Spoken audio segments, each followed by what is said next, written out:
Hello guys. स्वागत है आपका अपने यूट्यूब चैनल स्टडी विथ पीके पर। आज हम पढ़ेंगे महत्वपूर्ण टॉपिक शारीरिक विकास फिजिकल डेवलपमेंट के बारे में, जो कि TGT, PGT, BPSC, TRE 4.0, Bihar state, LTGIC, NET JRF, assistant professor सभी प्रतियोगी परीक्षाओं के लिए महत्वपूर्ण है। स्टार्ट करते हैं। शारीरिक विकास फिजिकल डेवलपमेंट।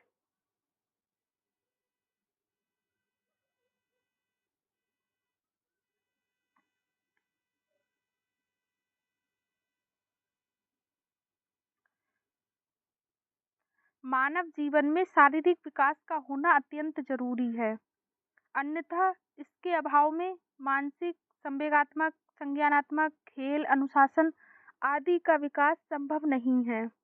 एक कमजोर एवं निर्बल बालक से ये अपेक्षा नहीं की जा सकती है कि वह खेल के मैदान में जाकर खेलेगा और एक अच्छा क्रिकेट, फुटबॉल अथवा टेनिस का खिलाड़ी बनेगा। इसी प्रकार एक अति दुर्बल बालक से ये भी अपेक्षा करना बुद्धिमानी नहीं है कि वह कक्षा में प्रथम स्थान प्राप्त करेगा। कमजोर एवं निर्बल बालक का स्वास्थ्य स्तर अत्यंत दयनीय होता है। वह अपने स्वास्थ्य को लेकर ही परेशान रहता है। वह धूप धाम, अंधड़, आतप, वर्षा, शीत आदि को झेल नहीं सकता है। रोग उसे अपने चपेट में शीघ्रता से ले लेते हैं। जरा सी शीत, घाम, सर्दी में उसका शरीर आहत हो जाता है। ऐसी स्थिति में बालक का जितना मानसिक, संज्ञानात्मक, क्रियात्मक अथवा बौद्धिक विकास होना चाहिए उतना नहीं हो पाता है। हम सभी जानते हैं, healthy mind resides in a healthy body.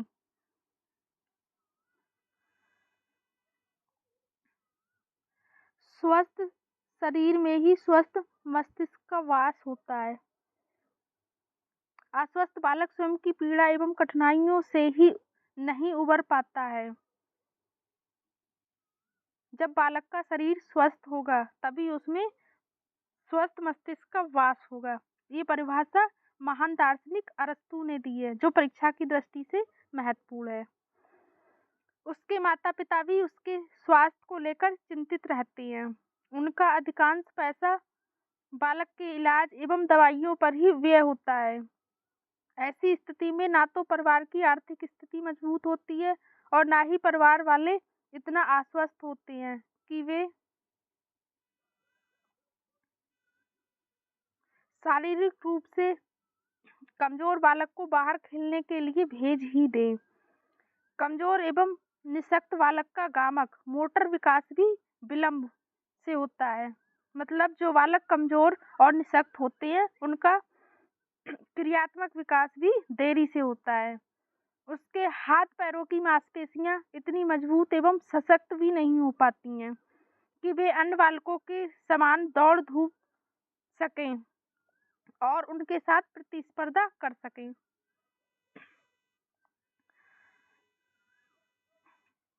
शारीरिक विकास का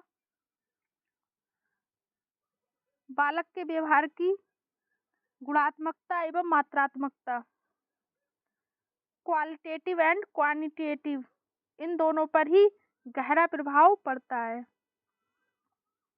इसलिए कहा गया है, हेल्थ इज वेल्थ, स्वास्थ्य ही धन है और स्वस्थ शरीर में ही स्वस्थ मन का निवास रहता है। Healthy mind resides in healthy body. जब शरीर स्वस्थ होगा तो स्वस्थ मस्तिष्क का भी उसमें वास होगा। यदि व्यक्ति शारीरिक रूप से थका हारा, कमजोर, निर्बल एवं बीमार है तो वह सदैव अपने ही बारे में सोचता है, वह दूसरों के बारे में नहीं सोच पाता है।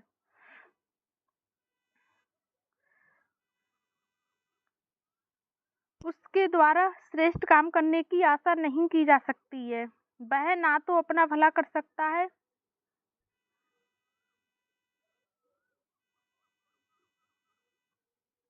भला कर पाता है और ना ही दूसरों का। वास्तविकता तो ये है कि ऐसे व्यक्ति देश एवं समाज के लिए भार होते हैं।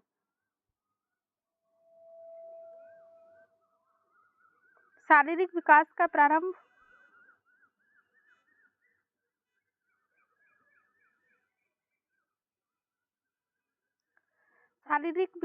प्रारंभ गर्भाधान कंसेप्शन के समय ही हो जाता है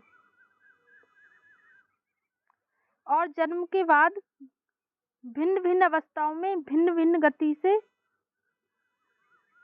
चलता है। जीवन के प्रारंभिक वर्षों में शारीरिक विकास तीव्र गति से होता है और फिर इसकी गति मंद हो जाती है। किशोरावस्था के अंत तक शारीरिक विकास रुक जाता है। क्वेश्चन पूछा गया है, शारीरिक विकास प्रारंभ होता है गर्भाधान से।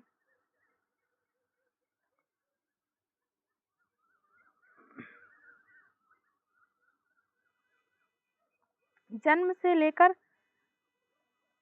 किशोरावस्था तक के शारीरिक विकास का वर्णन किया गया है। बालक के व्यवहार पर शारीरिक विकास का प्रभाव मुख्यतः दो प्रकार से पड़ता है। नंबर 1, प्रत्यक्ष रूप से प्रभाव, डायरेक्ट इफेक्ट। नंबर 2, अप्रत्यक्ष रूप से प्रभाव, इनडायरेक्ट इफेक्ट। प्रत्यक्ष रूप से प्रभाव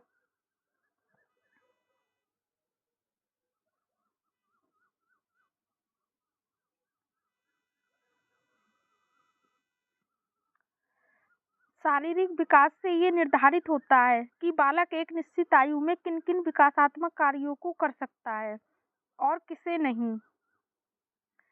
उदाहरणार्थ, यदि एक 5 वर्ष के बालक का शारीरिक विकास अच्छा है तो वह विद्यालय में अनुशासित रहकर पढ़ने लिखने में अव्वल रह सकता है, खेल के साथियों के साथ बराबरी कर सकता है, पढ़ाई के साथ ही खेल में भी उनके साथ प्रतिस्पर्धा कर सकता है। अतः खेलकूद की सभी गतिविधियों में भाग लेने की क्षमता शारीरिक विकास से ही अधिक सह संबंधित है। परंतु यदि बालक का शारीरिक विकास अच्छा नहीं है तो बालक ना तो खेल में और ना ही अपनी पढ़ाई में ही अव्वल रह सकता है और ना ही खेल की गतिविधियों में प्रतिस्पर्धा ही कर सकता है। अतः बालक अपने दोस्तों के साथ खेल एवं पढ़ाई में कैसा अनुभव करता है, जैसे अच्छा, बहुत अच्छा, खराब, बहुत ही खराब, सामान्य आदि, यही भावनाएं ही उसके व्यवहार को प्रत्यक्ष रूप से प्रभावित करती हैं। नंबर 2, अप्रत्यक्ष रूप से प्रभाव, इनडायरेक्ट इफेक्ट। बालक के व्यक्तित्व एवं व्यवहार पर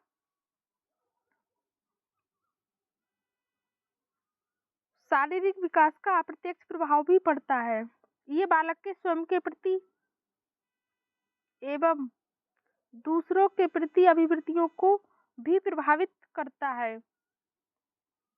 बालक स्वयं अपने शारीरिक रचना एवं आकार के बारे में क्या सोचता है, दूसरे लोग बालक के शारीरिक रचना एवं आकार के बारे में क्या सोचते हैं, इस बात से भी बालक का व्यक्तित्व एवं व्यवहार प्रभावित होता है।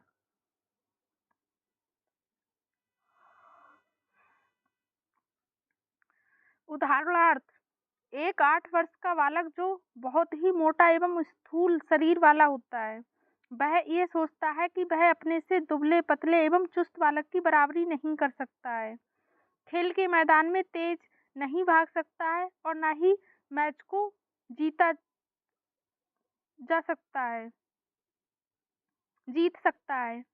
खेल के साथी भी उसे अपने साथ खिलाने से मना कर देते हैं। अतः यह उस मोटे बालक के लिए अप्रत्यक्ष मानसिक प्रताड़ना है, जिसके कारण उसके मन में हीन भावना एवं कुंठा पनपने लगती है। इसी प्रकार एक लंबे चौड़े शारीरिक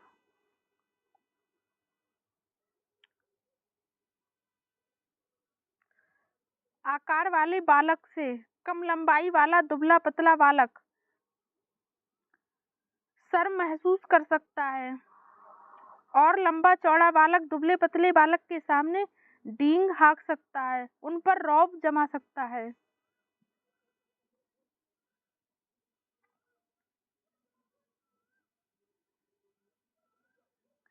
MC जॉन्स के शब्दों में, indirect influences of physical development have more serious or more lasting effect on behavior at the end of childhood when the body is being transferred from that of a child into that of an adult. शारीरिक विकास का अर्थ,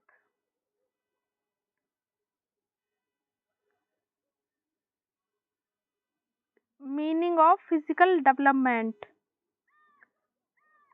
शारीरिक विकास से तात्पर्य शरीर के सभी आंतरिक एवं बाह्य अंगों के विकास से है, जैसे शरीर की लंबाई, भार, शारीरिक अनुपात, अस्थियों का विकास, दांतों का विकास, मांसपेशियों का विकास, आंतरिक अंगों का विकास। शारीरिक विकास के अंतर्गत शरीर के सभी आंतरिक, जितने भी शरीर के अंदर और बाह्य अंगों के विकास से है, जैसे शरीर की लंबाई, भार, शारीरिक अनुपात, अस्थियों का विकास, दांतों का विकास, मांसपेशियों का विकास, आंतरिक अंगों का विकास आदि।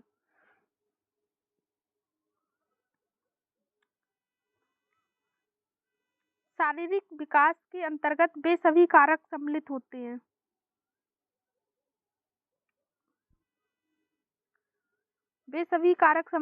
हैं जो शारीरिक विकास को प्रभावित करते हैं। जितने भी कारक शारीरिक विकास को प्रभावित करते हैं वे सभी शारीरिक विकास को भी प्रभावित करते हैं। थॉमसन ने शारीरिक विकास के संबंध में लिखा भी है, बालक के व्यक्तित्व के आकलन में शारीरिक सौष्ठव महत्वपूर्ण भूमिका निभाता है। थॉमसन की परिभाषा परीक्षा की दृष्टि से महत्वपूर्ण है। शारीरिक विकास की शुरुआत तो गर्भाधान के साथ ही प्रारंभ हो जाती है। गर्भाधान के समय जिस गर्भित अंडाणु, फर्टिलाइज्ड ओवम, जिसे जाइगोट भी कहते हैं, ये क्वेश्चन TGT 2021 में पूछा गया है कि गर्भाधान के समय गर्भित अंडाणु को क्या कहते हैं, जाइगोट। की आकृति मात्र एक सुई के नोक के बराबर होती है। वही आकृति 9 माह की अवस्था को पूर्ण होते होते 19 से 20 इंच लंबा शिशु, जिसका वजन 3 से 3.5 किलोग्राम होता है, जब बच्चे का जन्म होता है तब उसकी लंबाई 19 से 20 इंच होती है। यह क्वेश्चन भी पूछा गया है। और जन्म के समय शिशु का वजन होता है 3 से 3.5 किलोग्राम। यह क्वेश्चन भी परीक्षाओं में कई बार पूछा गया है। एक स्वस्थ मानव शिशु बन सकता है और 20 वर्ष की अवस्था तक वही नन्हा शिशु एक वयस्क व्यक्ति बन जाता है, परंतु ये सब एकाएक नहीं होता है, बल्कि समय के साथ सनय होता है और विकास की विभिन्न अवस्थाओं में इसकी गति भी भिन्न भिन्न होती है। शारीरिक विकास का महत्व।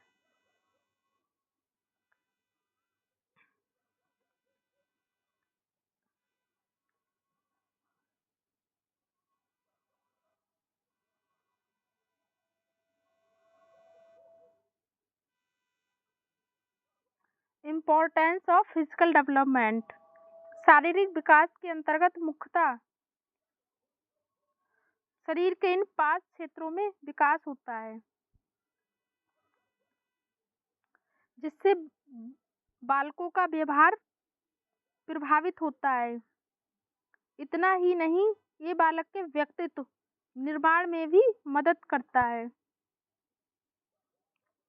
शारीरिक विकास के ये 5 प्रमुख क्षेत्र निम्नानुसार हैं। शारीरिक विकास के 5 क्षेत्र परीक्षा की दृष्टि से महत्वपूर्ण हैं। नंबर 1,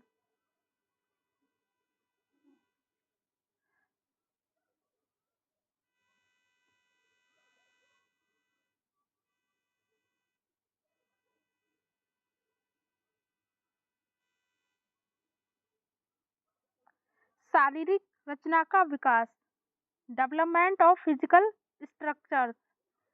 शारीरिक संरचना बालक के बाह्य व्यक्तित्व का आधार होता है।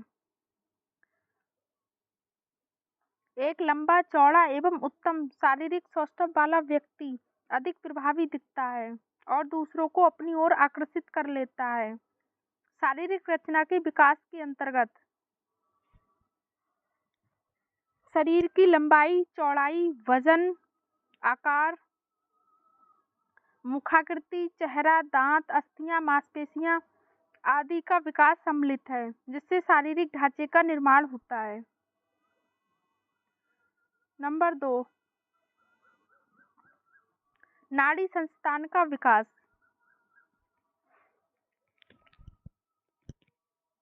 Development of nervous system. शारीरिक विकास में सबसे पहले नाड़ी संस्थान नर्वस सिस्टम का विकास होता है, क्योंकि विकास का सिद्धांत ही है मस्तिष्काधोमुखी विकास।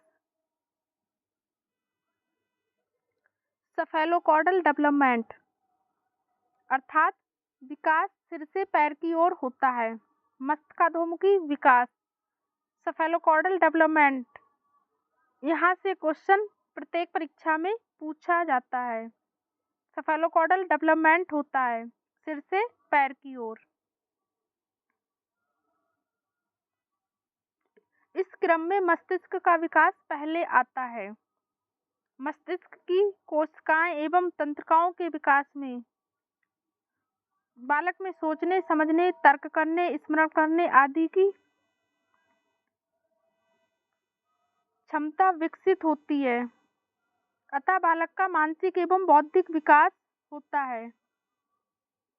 बालक नई नई बातों के बारे में सोचता है, वह कल्पनाशील होता है। इससे बालक में नए व्यवहार प्रतिमान उत्पन्न होते हैं। मानसिक योग्यताओं में विकास के कारण ही बालक नवीन वातावरण के साथ समायोजन करना सीख जाता है।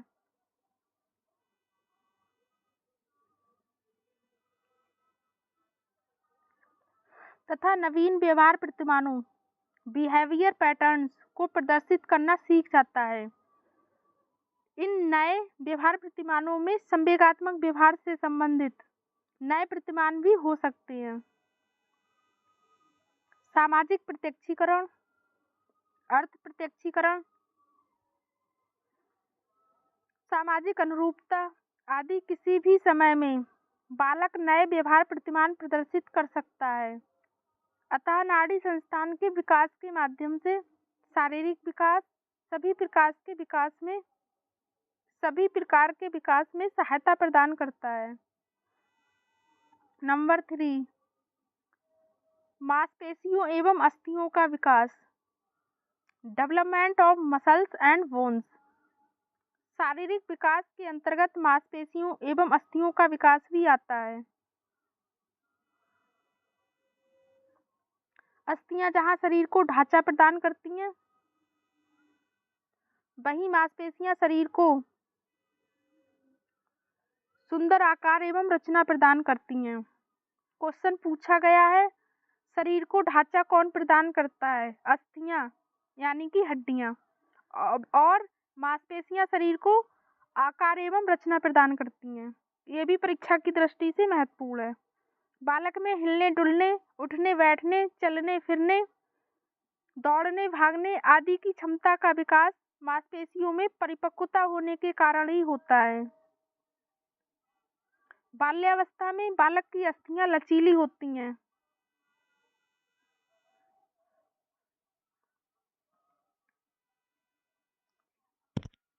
इस कारण बार बार गिरने के उपरांत भी बालक की हड्डियां टूटती नहीं हैं। मांसपेशियों के विकास से बालक का गामक विकास, मोटर डेवलपमेंट होता है।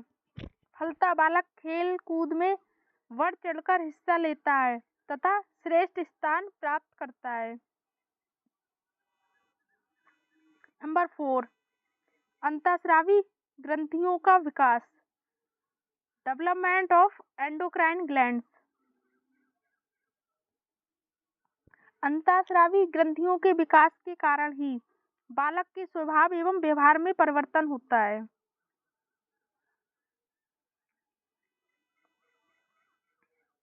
शरीर में विभिन्न प्रकार की अंतःस्रावी ग्रंथियां पाई जाती हैं, जो पृथक पृथक अवस्था में क्रियाशील होकर शारीरिक विकास में योगदान देती हैं। जैसे पीयूष ग्रंथि से वृद्धि हार्मोन, ग्रोथ हार्मोन निकलता है, जो बालक की लंबाई को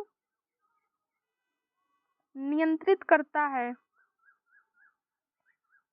इसी प्रकार थायराइड ग्रंथि से थायरॉक्सिन हार्मोन निकलता है। क्वेश्चन पूछा गया है, थायरॉक्सिन हार्मोन निकलता है थायराइड ग्रंथि से। पीयूष ग्रंथि को मास्टर ग्लैंड भी कहते हैं।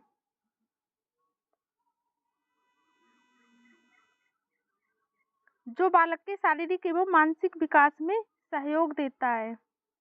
वयसंधि प्यूबर्टी स्टेज में यौन हार्मोन, सेक्स हार्मोन का स्राव होता है, जिससे बालक के यौन अंगों का विकास होता है एवं उनमें परिपक्वता आती है। और किशोरावस्था को प्राप्त करते करते एक बालक स्त्री एवं बालक पुरुष बन जाता है। किशोरावस्था में जो नए व्यवहार प्रतिमान देखे जाते हैं, उनमें विपरीत लिंगों के प्रति आकर्षण बढ़ता है।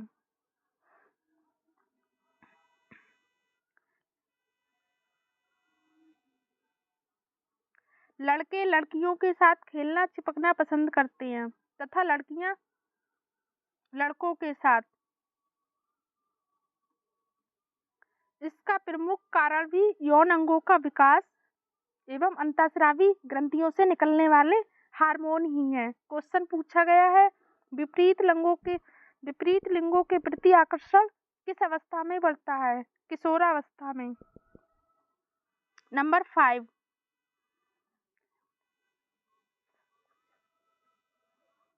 सामान्य शारीरिक अवस्था का विकास। Development of general condition. शारीरिक विकास के अंतर्गत सामान्य शारीरिक अवस्था का विकास भी एक अत्यंत ही महत्वपूर्ण पहलू है, जिसे कदापि नकारा नहीं जा सकता है। सामान्य शारीरिक अवस्था से तात्पर्य शरीर के विभिन्न अंगों का आपस में सुसंगठित होकर समन्वित रूप से कार्य करने से है।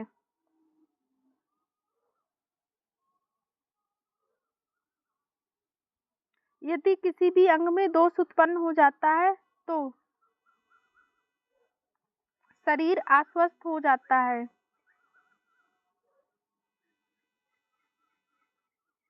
फलतः व्यक्ति बीमार पड़ जाता है, जैसे लैंगरहैंस की दीपिकाओं, आइलैट्स ऑफ लैंगरहैंस में उपस्थित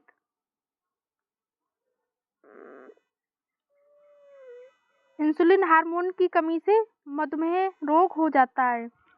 लैंगरहैंस, आइलैट्स ऑफ लैंगरहैंस, ये पैनक्रियाज से इंसुलिन हार्मोन निकलता है।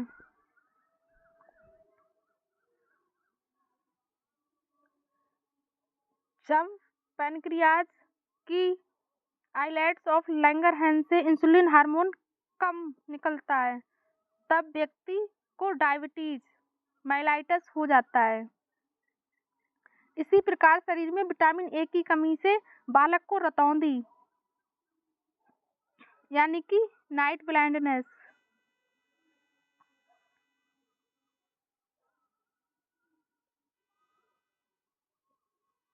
एवं अंधता ब्लाइंडनेस, विटामिन बी की कमी से वेरी त्वचा के रोग, विटामिन सी की कमी से स्कर्वी तथा डी की कमी से रिकेट्स रोग हो जाते हैं। विटामिन ए का रासायनिक नाम रेटिनॉल है।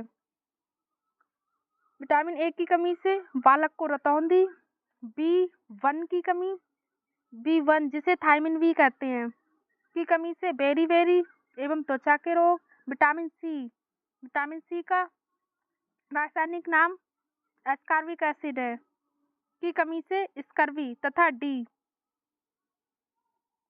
विटामिन डी का रासायनिक नाम कैल्सीफेरॉल है, की कमी से रिकेट्स रोग हो जाता है। ये परीक्षा में बार बार पूछे जाते हैं। अतः बालक को स्वस्थ एवं निरोग रहने के लिए सामान्य शारीरिक अवस्था का विकास होना जरूरी है। शारीरिक वृद्धि चक्र।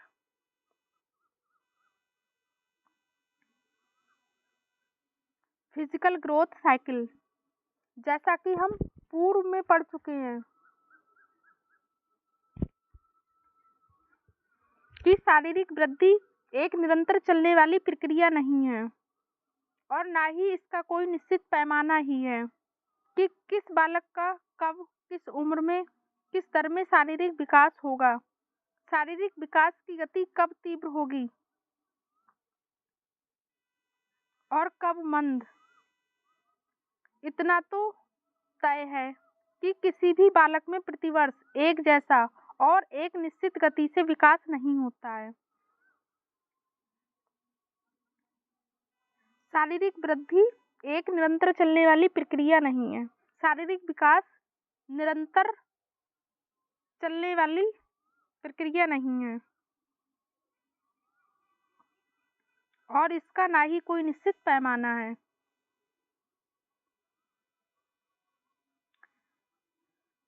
गर्भावस्था से लेकर जन्म के प्रारंभिक वर्षों में शारीरिक वृद्धि की गति तीव्र होती है। क्वेश्चन पूछा गया है, शारीरिक वृद्धि की गति तब तीव्र होती है जन्म से लेकर जीवन के प्रारंभिक वर्षों में, फिर मंद पड़ जाती है और पुनः वयसंधि प्यूबर्टी से लेकर किशोरावस्था तक इसकी गति तीव्र होती है तथा वयस्कावस्था प्राप्त करते करते शारीरिक वृद्धि की गति रुक जाती है। वृद्धि की गति भले ही कुछ भी हो, मगर उनमें एक सामंजस्य एवं लयबद्धता अवश्य ही होता है। अतः निसंदेह कहा जा सकता है कि बालक में वृद्धि कुछ चक्रों या तरंगों, साइकिल्स और वेव्स के रूप में होती है। यहाँ चक्र का अर्थ है एक समय जिसमें घटनाएं एक विशेष क्रम में घटित होती हैं। A period of time in which events happens in a certain order.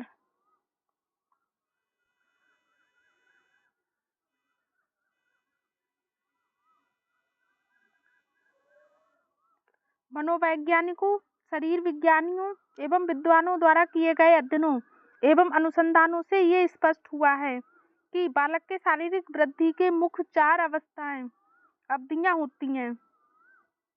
ये अवस्थाएं निम्नानुसार हैं। नंबर 1, गर्भावस्था से लेकर शिशु जन्म के बाद से 2 वर्षों तक शारीरिक वृद्धि की गति अत्यधिक तीव्र रहती है। क्वेश्चन कई बार पूछा गया है, शारीरिक वृद्धि की गति अत्यधिक तीव्र कब रहती है? गर्भावस्था से लेकर शिशु के जन्म के 2 वर्षों तक शारीरिक वृद्धि की गति अत्यधिक तीव्र रहती है। नंबर 2, 3 वर्ष से 11 वर्ष की अवधि में शारीरिक वृद्धि की गति अत्यधिक मंद हो जाती है। नंबर 3, वयसंधि में शारीरिक वृद्धि की गति पुनः एक बार तीव्र हो जाती है, इसलिए इसे प्यूबर्टी ग्रोथ स्पर्ट भी कहते हैं।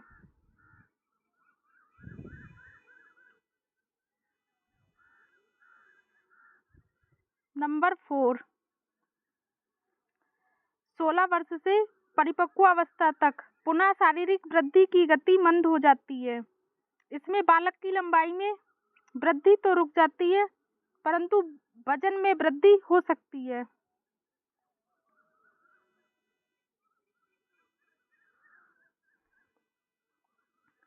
शारीरिक वृद्धि चक्र का प्रभाव, effect of physical growth cycle. शारीरिक वृद्धि चक्र की गति सदैव एक जैसी नहीं रहती है।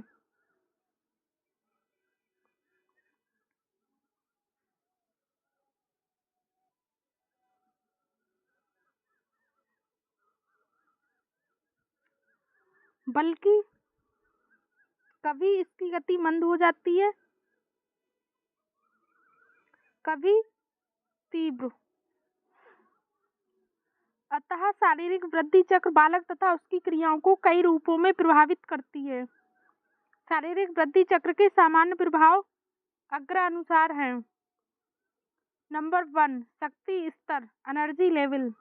बालक के शारीरिक विकास की पहली अवस्था विशेषकर शिशु जन्म से लेकर 2 वर्ष की होती है।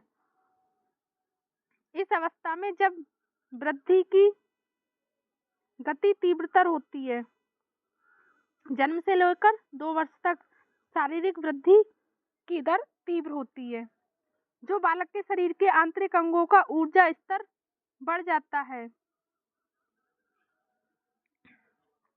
जिससे बालक की शक्ति का अधिक अपव्यय होता है।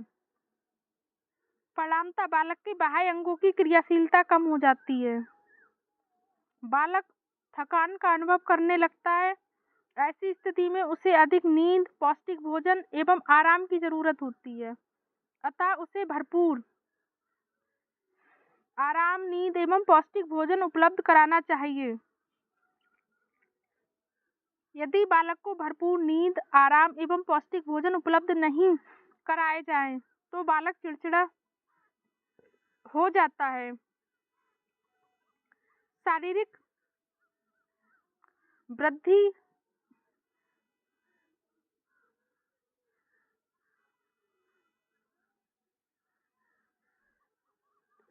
की दूसरी अवस्था, जो 2 वर्ष से लेकर 11 वर्ष तक की होती है, में जब शारीरिक वृद्धि भी मंद हो जाती है, बच्चे मूडी स्वभाव के हो जाते हैं। उन्हें अपने खान पान की चिंता भी नहीं रहती है।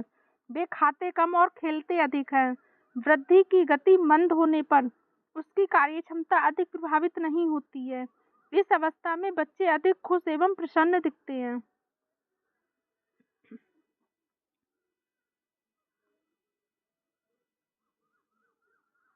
बालक के शारीरिक विकास की तीसरी अवस्था तरुणावस्था के कुछ वर्ष पूर्व ही शुरू होती है।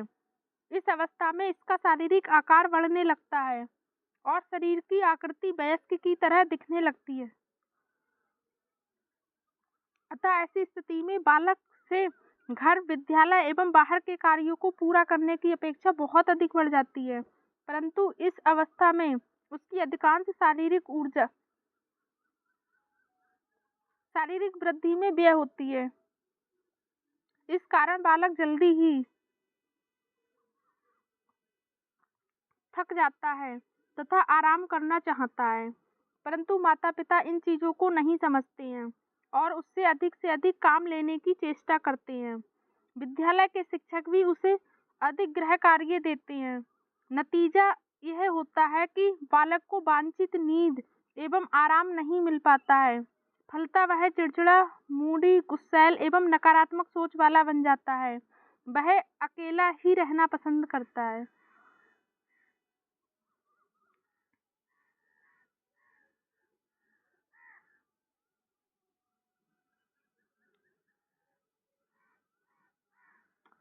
ईवी हरलॉक के अनुसार, rapid growth is energy consuming with the result that children are easily fatigued. This marks them moody and irritable. A slow growth cycle leaves more energy for play and other activities. Children are then more careful and easier to live with.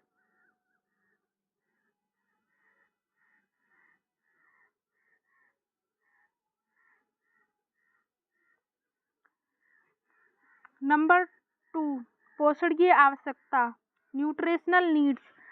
उत्तम शारीरिक वृद्धि एवं स्वस्थ शरीर के लिए पौष्टिक एवं संतुलित भोजन अत्यावश्यक है। इसके अभाव में बालक की शारीरिक वृद्धि रुक जाती है। जब शारीरिक वृद्धि की गति तीव्र होती है तब ऊर्जा एवं अन्य पौष्टिक तत्वों की मांग बढ़ जाती है।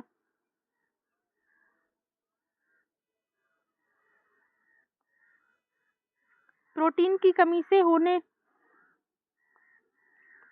बालक की शारीरिक वृद्धि एवं विकास रुक जाता है।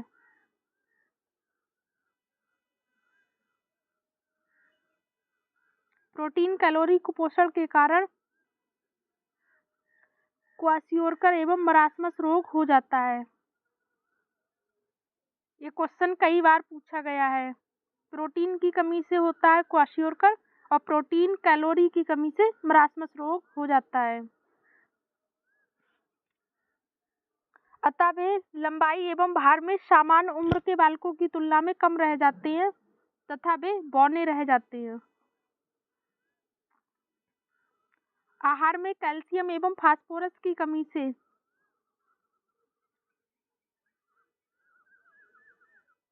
अस्थियों एवं दांतों का विकास रुक जाता है। दांत समय पर नहीं निकलते हैं। दांतों की बनावट एवं रचना टेढ़ी मेढ़ी हो जाती है। बालक की अस्थियां कमजोर हो जाती हैं। बालकों की टांग धनुषाकार बो शेप्ड हो जाती हैं।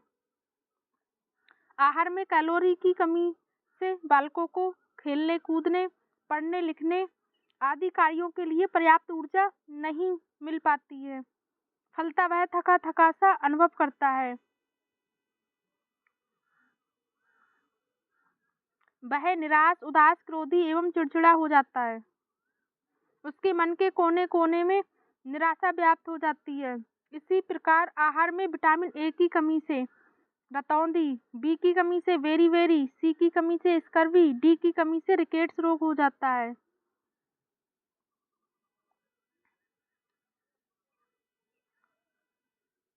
अध्ययनों से ये सिद्ध हुआ है कि पोषणीय आवश्यकता का प्रभाव न केवल बालक के शारीरिक वृद्धि एवं विकास पर पड़ता है बल्कि इससे सामाजिक,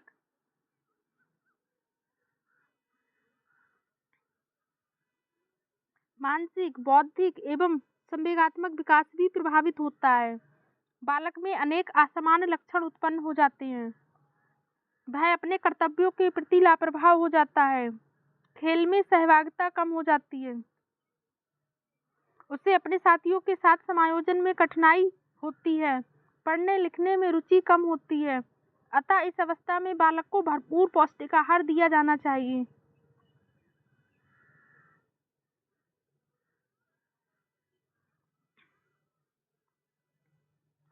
नंबर 3, होम्योस्टेसिस बनाए रखना।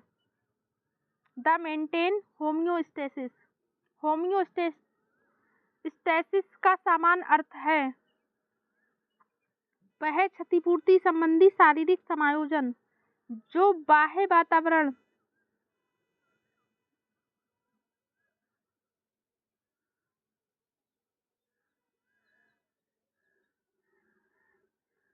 में होने वाले परिवर्तनों की पूर्ति के लिए होते हैं।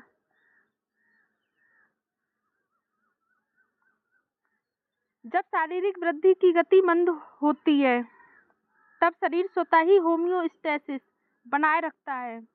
परंतु जब शारीरिक वृद्धि की गति तीव्रतम स्थिति में होती है तो शारीरिक होम्योस्टेसिस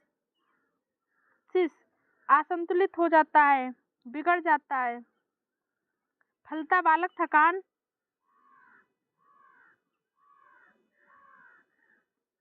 चिड़चिड़ापन, क्रोध आदि का अनुभव करता है। नंबर 4,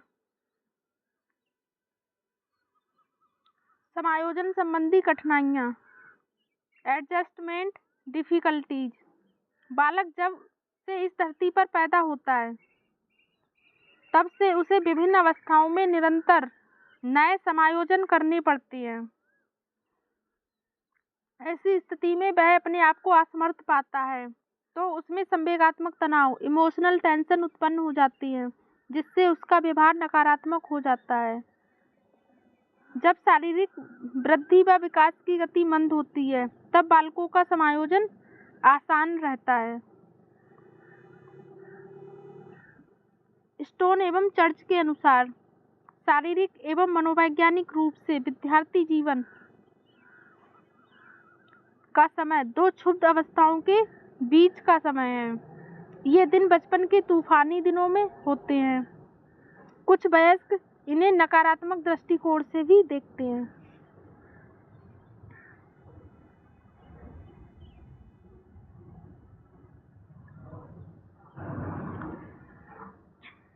ईवी हरलॉक ने इस संदर्भ में लिखा भी है, during periods of rapid growth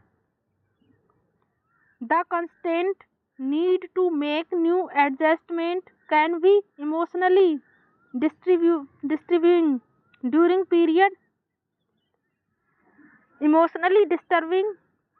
period of slow growth. Adjustment are much easier.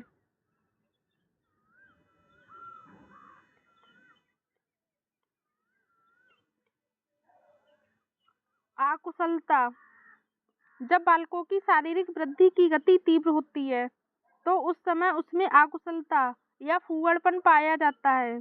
नाड़ी तंत्रिकाओं नर्वस के अपरिपक्व होने के कारण ही ये आकुशलता व्याप्त रहती है, परंतु जैसे जैसे नाड़ी तंत्रिकाओं में परिपक्वता मैच्योरिटी आती है, मांसपेशियां विकसित होती हैं, वैसे वैसे बालक को कौशलों को सीखने के लिए अवसर प्राप्त होते हैं और वह नए वातावरण एवं परिस्थितियों के साथ समायोजन करना सीख जाता है।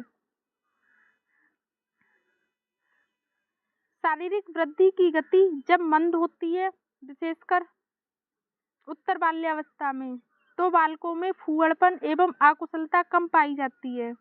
इस अवस्था में बालक शारीरिक गतिविधियों पर नियंत्रण प्राप्त कर लेता है तथा वयस्कों के अनुरूप व्यवहार करना सीख जाता है।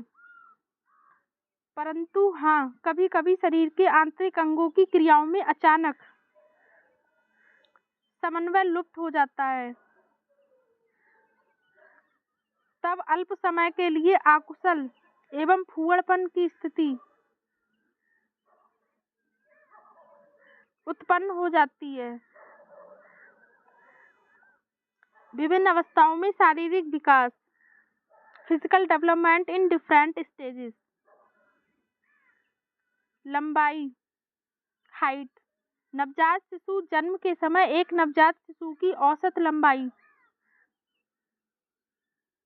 19 से 20 इंच होती है।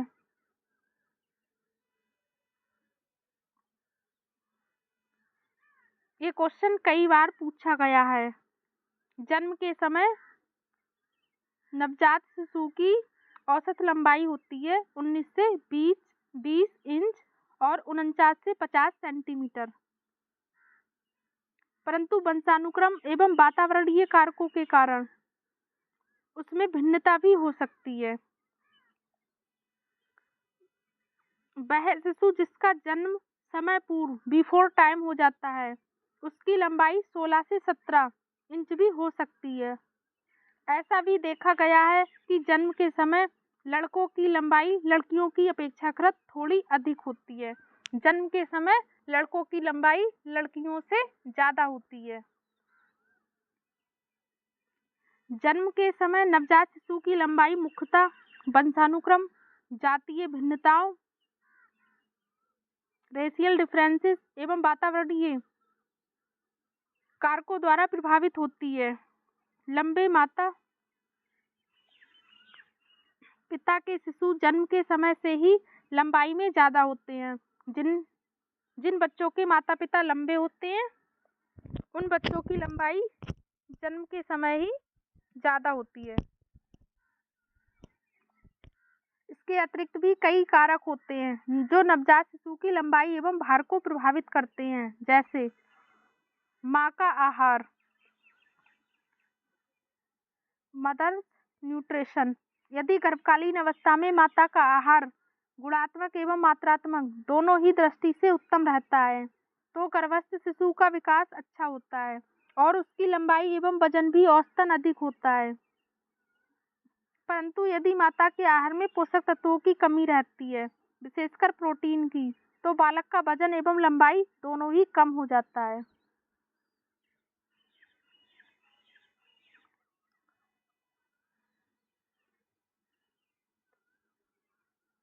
शिशु की गर्भकालीन क्रियाशीलता। जो शिशु गर्भ में अधिक क्रियाशील रहते हैं वे जन्म के समय दुबले पतले एवं कम वजन वाले होते हैं,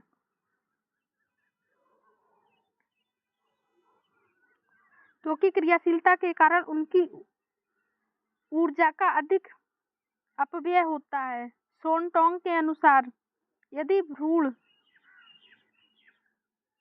भ्रूण अधिक क्रियाशील होता है तो उसकी लंबाई एवं भार कम होने की प्रबल संभावना रहती है। सोनटोंग की ये परिभाषा परीक्षा की दृष्टि से महत्वपूर्ण है।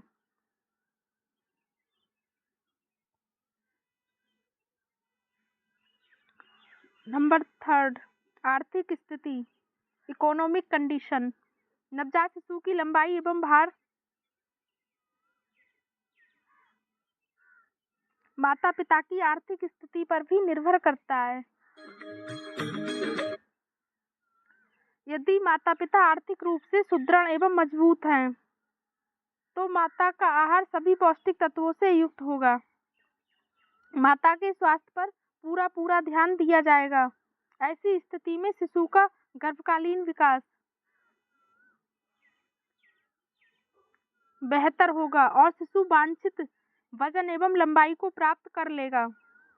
परंतु यदि माता पिता की आर्थिक स्थिति दयनीय है, उन्हें भरपेट सुबह शाम सूखी रोटी और दाल भी खाने को नहीं मिलती है, तो गर्भस्थ शिशु का विकास ठीक प्रकार से नहीं हो पाता है। फलतः बालक की लंबाई एवं भार कम होगा। ऐसे बच्चों का जन्म समय पूर्व ही हो जाता है।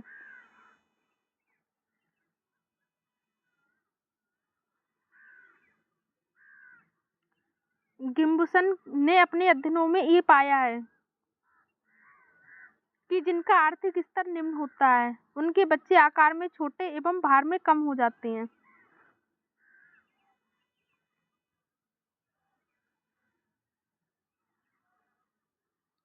बचपनावस्था 0 से 2 वर्ष, बेबीहुड। जन्म के प्रथम 2 वर्षों में शारीरिक वृद्धि एवं विकास की गति अत्यधिक तीव्र हो जाती है। इस कारण बालकों की लंबाई में तीव्र गति से वृद्धि होती है।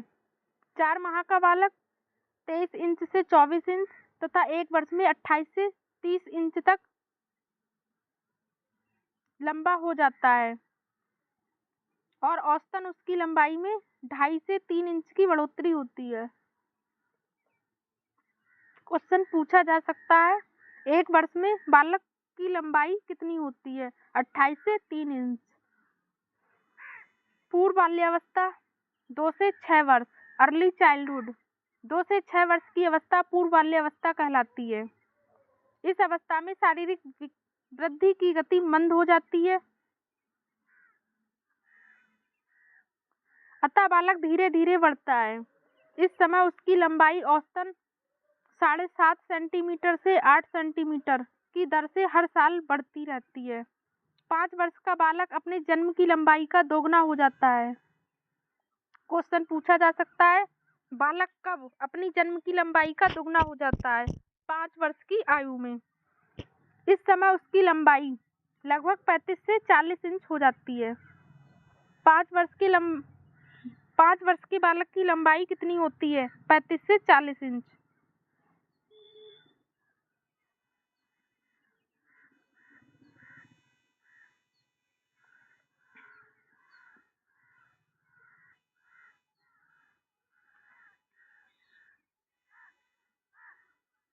दो से 6 वर्ष के बालक बालिकाओं की लंबाई में यौन भिन्नता के कारण विशेष अंतर दिखाई नहीं देता है।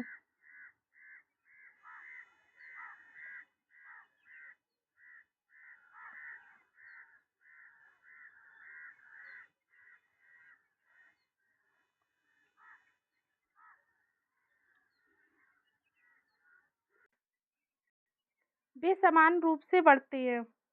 W.A. कैचम के अनुसार 2 से 6 वर्ष की अवस्था तक तीव्र बुद्धि के बालकों की लंबाई सामान्य बुद्धि के बालकों की अपेक्षाकृत अधिक होती है।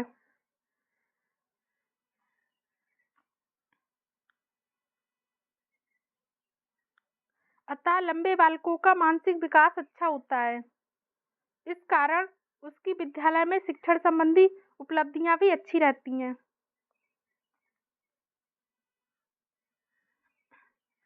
उत्तर बाल्यावस्था 6 से 12 वर्ष, लेट चाइल्डहुड। उत्तर बाल्यावस्था में भी बालकों की लंबाई धीमी गति से बढ़ती है। इस अवस्था में बालक की लंबाई में प्रतिवर्ष 2 से 3 इंच की वृद्धि होती है। इस आयु में लड़कियों की बढ़वार लड़कों की तुलना में अधिक होती है, अतः लड़कियां कुछ अधिक लंबी दिखती हैं। अध्ययनों से सिद्ध हुआ है कि इस अवस्था में भी प्रतिभाशाली बालक अन्य बालकों की अपेक्षाकृत अधिक लंबे होते हैं।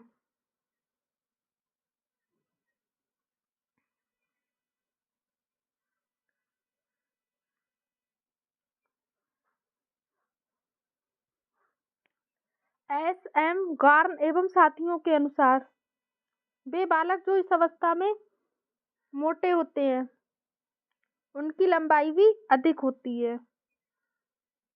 वयसंधि प्यूबर्टी। वयसंधि अवस्था में लंबाई में वृद्धि बड़ी तीव्र गति से होती है। लंबाई में औसतन वृद्धि 3 इंच के हिसाब से होती है। 12-13 वर्ष की आयु को प्राप्त करते करते लड़कियां 58 इंच लंबी हो जाती हैं तथा 18 वर्ष तक के लड़के की लंबाई 66 इंच हो जाती है। 18 वर्ष के पश्चात लड़कियों की लंबाई में वृद्धि रुक जाती है, मगर लड़के इस आयु के बाद भी बढ़ते रहते हैं।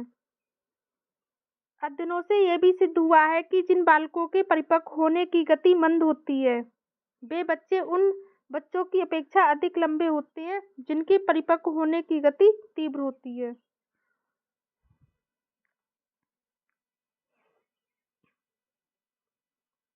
वजन वेट।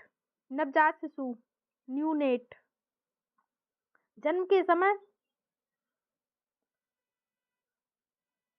एक नवजात शिशु का वजन 6 से 8 पाउंड होता है, परंतु समय पूर्व जन्मे बच्चे का वजन 3 से 4 पाउंड भी हो सकता है। जन्म के समय 2-3 सप्ताह बाद तक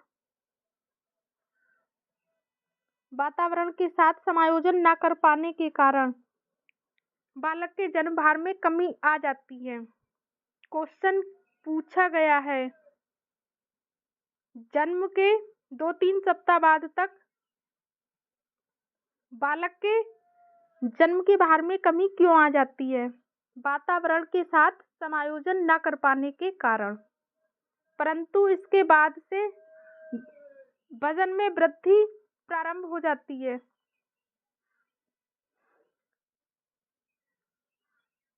इस अवस्था में वजन में वृद्धि बड़ी ही तीव्र गति से होती है। बचपनावस्था 1 माह से 2 वर्ष। बेबीहुड 4 माह का स्वस्थ शिशु अपने जन्म के भार का दुगना वजन प्राप्त कर लेता है।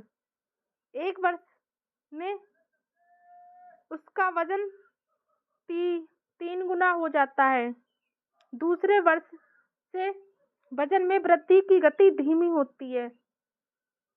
क्वेश्चन पूछा गया है, शिशु अपने जन्म का दुगना वजन कब प्राप्त कर लेता है? 6 माह में।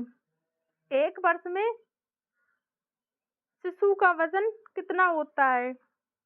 3 गुना। जन्म के 1 वर्ष में बालक का वजन जन्म के समय का 3 गुना हो जाता है।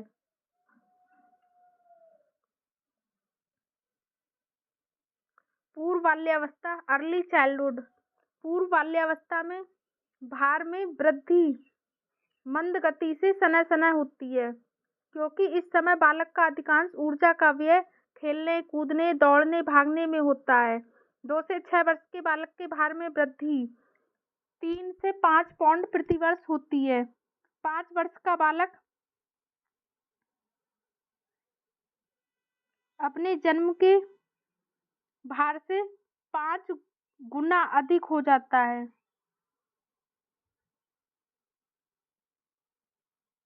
क्वेश्चन पूछा जा सकता है, बालक अपने जन्म के भार से 5 गुना अधिक कब हो जाता है? 5 वर्ष का बालक।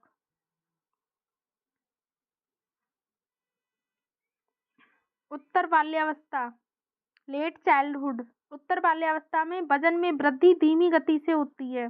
6 से 7 वर्ष की अवस्था तक लड़कियों की अपेक्षा लड़के कुछ अधिक भारी होते हैं, परंतु 11-12 वर्ष की अवस्था तक लड़कियां लड़कों के वजन में अधिक भारी हो जाती हैं। 11 से 12 वर्ष की लड़की का भार 80 से 90 पाउंड हो जाता है। उत्तर बाल्यावस्था में वजन में वृद्धि वसा के जमाव के कारण नहीं होती है, अपितु अस्थियों एवं मांसपेशियों में विकास के कारण होती है। बालकों की शरीर रचना भी उसके लिए उत्तरदायी है। शरीर रचना मुख्यतः 3 प्रकार के होते हैं। Number 1, ectomorphic. एक्टोमॉर्फिक शरीर रचना वाले व्यक्ति दुबले पतले होते हैं। इनके शरीर में हड्डियां ही हड्डियां दिखाई देती हैं। इनकी मांसपेशियां भी लंबी पतली एवं शक्तिहीन होती हैं, अतः वे भार में कम होते हैं। ऐसे शरीर रचना वाले व्यक्तियों का व्यवहार आत्मसमर्पणकारी होता है।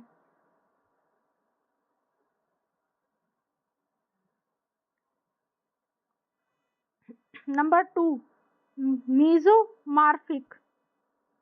मेसोमॉर्फिक शरीर रचना वाले लोग लंबे, गठीले एवं ताकतवर होते हैं। इनकी मांसपेशियां लंबी व शक्तिशाली होती हैं। इनका वजन ना तो बहुत अधिक होता है और ना ही बहुत कम। इनका व्यक्तित्व प्रभावशाली होता है।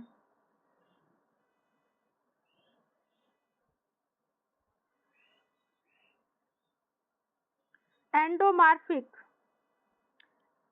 एंडोमॉर्फिक रचना वाले लोग गोल मटोल एवं थुलथुले होते हैं। ये क्वेश्चन परीक्षा में पूछा गया है। एंडोमॉर्फिक रचना वाले लोग होते हैं गोल मटोल एवं थुलथुले। इनके शरीर में मांसपेशियों की तुलना में वसा की मात्रा अधिक होती है, इस कारण वे मोटे दिखते हैं। ये शक्तिहीन होते हैं। इनका स्वभाव सरल होता है।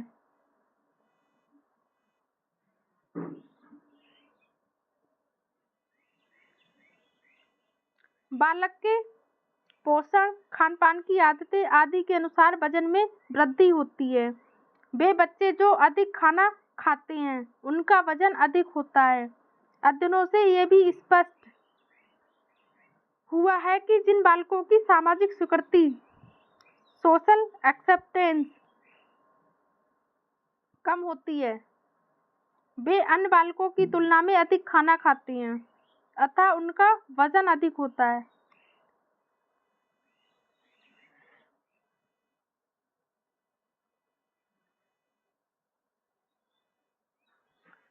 वयसंधि अवस्था, प्यूबर्टी स्टेज। वयसंधि अवस्था में वजन में वृद्धि काफी तेजी से होती है। शारीरिक वजन का मुख्य कारण अंततः शरीर में वसा के जमाव के कारण तथा अंततः यौन हार्मोन के स्राव के कारण होता है।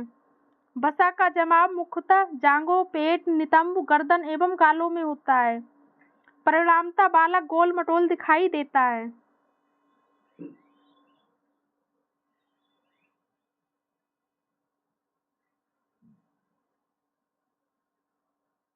ईवी हरलॉक के शब्दों में, between 10 and 12 years, at or near the onset of the growth spurt, many children have a puberty fat period.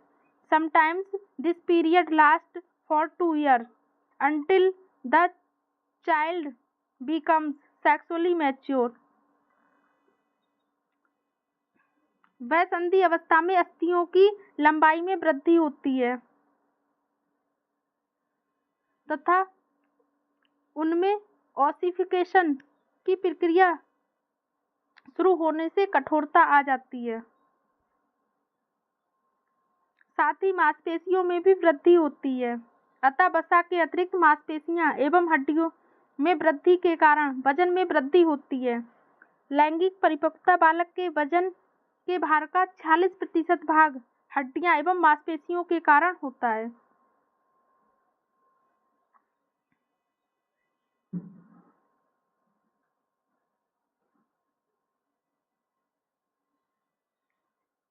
EV Hurlock ने इस संदर्भ में लिखा भी है, During puberty, the bones of the body increase in length. Shortly afterward, they begin to harden or ossify, and the muscles tissue begins to increase. Both add to child's weight. अत्यधिक वजन का दुष्प्रभाव, बैड इफेक्ट्स ऑफ ओवरवेट। वर्तमान में भारत में किशोरों का अत्यधिक वजन होना एक विकट समस्या हो गया है, जिसके कारण किशोर वय के बालक मधुमेह, उच्च रक्तचाप, हृदय रोग आदि गंभीर बीमारियों से ग्रसित हो जाते हैं। इसका प्रमुख कारण गलत खान-पान की आदतें हैं। छोटा परिवार व आर्थिक संपन्नता भी इसके लिए उतना ही जिम्मेदार है। अधिकांश माता-पिता ये सोचते हैं कि मेरा बच्चा दुबला-पतला है और उसे मोटा बनाना चाहते हैं।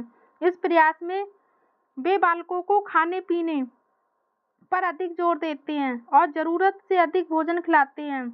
साथ ही बालक तले-भुने चीज़ों को खाना अधिक पसंद करते हैं। फास्ट फूड जैसे पिज़्ज़ा, बर्गर, आलू के चिप्स, पाव भाजी, चाउमीन, नूडल्स, आलू की टिकिया आदि बच्चों को अधिक भाते हैं।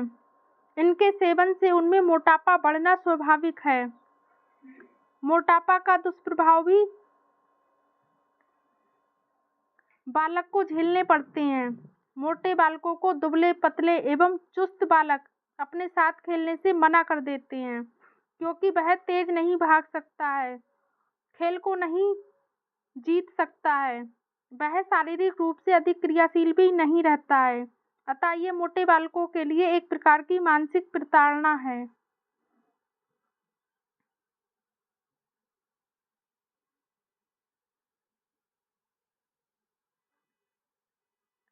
निम्न तालिका में बालक के बाहर के विकास को दर्शाया गया है। आयु और औसत वजन। जन्म के समय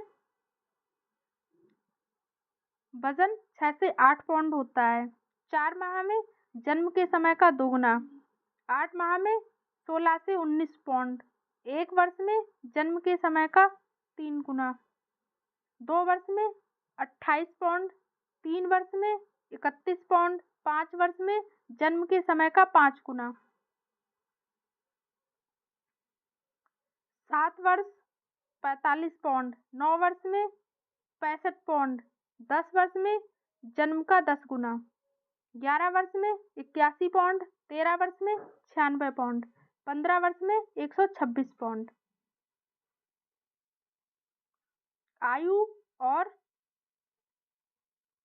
औसत वजन, यहाँ से क्वेश्चन पूछा जाता है।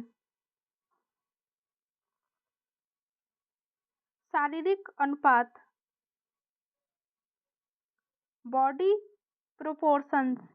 एक वयस्क व्यक्ति का उसके जन्म के समय से तुलना करते हैं तो पाते हैं कि उसका सिर जन्म के समय से 2 गुना, धड़ 3 गुना, बाहें 4 गुना एवं पैर 5 गुना बड़े होते हैं। पेशियां, अस्थियां एवं फेफड़े लगभग 20 गुना बड़े होते हैं, जबकि आंखें, मस्तिष्क एवं कुछ दूसरे अंगों का विकास बहुत ही कम होता है, क्योंकि इन अंगों का विकास जन्म के समय ही अधिक हो जाता है।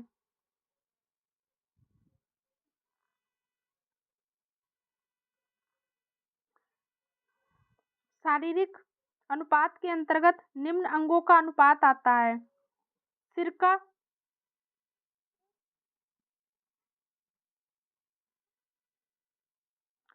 अनुपात, प्रोपोर्शन ऑफ हेड।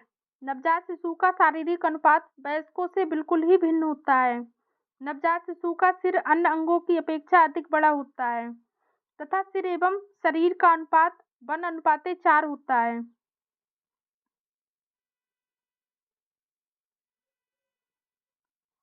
वयस्कों में ये अनुपात लगभग 1:8 होता है। इसी प्रकार नवजात शिशु में चेहरे एवं मस्तिष्क का अनुपात 8:1 होता है, जबकि वयस्कों में ये अनुपात 2:1 होता है। क्वेश्चन पूछा गया है, नवजात शिशु के सिर का अनुपात होता है, नवजात शिशु के सिर एवं शरीर का अनुपात 1:4 होता है, जबकि वयस्कों के सिर एवं शरीर का अनुपात 1:8 होता है। पूर्व में हम पढ़ चुके हैं कि बालक के सभी अंगों का विकास एक ही समय में पूर्ण नहीं होता है, बल्कि शरीर के विभिन्न अंग भिन्न भिन्न समय में विकसित होते हैं एवं परिपक्व होते हैं।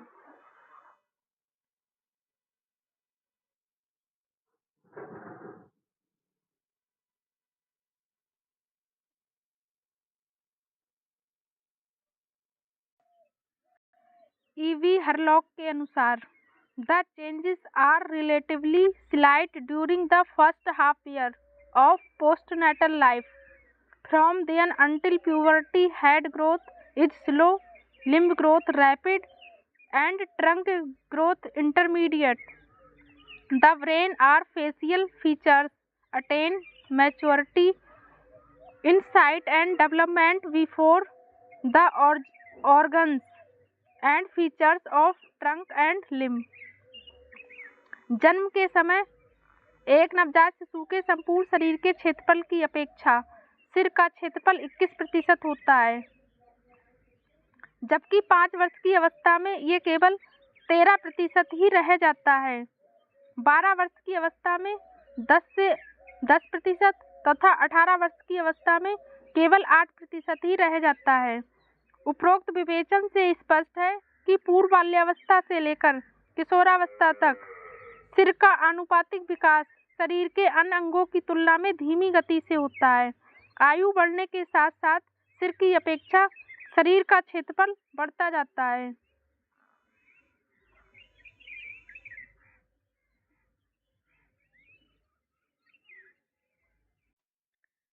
नवजात शिशु के सिर की गोलाई अधिक होती है तथा चेहरे की गोलाई कम। जन्म के समय चेहरे एवं सिर की गोलाई में अनुपात ratio of face to cranium 1:8 होता है, जबकि 5 वर्ष की अवस्था में ये अनुपात 15 हो जाता है तथा 18 वर्ष की अवस्था तक 1:2.5 ही रह जाता है। अतः ये स्पष्ट है कि जैसे जैसे बालकों की आयु में वृद्धि होती है, वैसे वैसे चेहरे के क्षेत्र का विकास सिर की गोलाई की अपेक्षाकृत अधिक होता है। अध्ययनों से ये भी स्पष्ट हुआ है कि प्रत्येक आयु के लड़कों के सिर लड़कियों की अपेक्षा कुछ बड़े होते हैं, मगर उनके विकास क्रम में कोई अंतर नहीं होता है। लड़कों के सिर लड़कियों की अपेक्षा बड़े होते हैं प्रत्येक आयु में।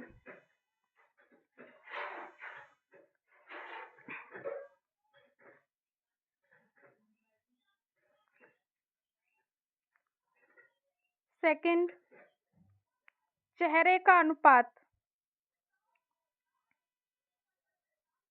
Face proportion. शारीरिक विकास ऊपर से नीचे के क्रम प्रॉक्सिमोडिस्टल में होता है, अतः सिर के विकास के बाद चेहरे के अनुपात में विकास होता है। शिशु का सिर का आकार बड़ा एवं चेहरा छोटा दिखता है, क्योंकि इस समय उनके दांत नहीं होते हैं। परंतु 56 वर्ष की अवस्था में चेहरा अधिक बड़ा दिखाई देता है। इसका मुख्य कारण 5-6 वर्ष की अवस्था में चेहरा अधिक बड़ा दिखाई देता है। इसका मुख्य कारण अस्थायी दांतों का निकलना होता है। बालक में अस्थायी दांतों के बाद स्थायी दांत परमानेंट टीथ के निकलने के कारण भी चेहरे के अनुपात में परिवर्तन दिखाई देता है।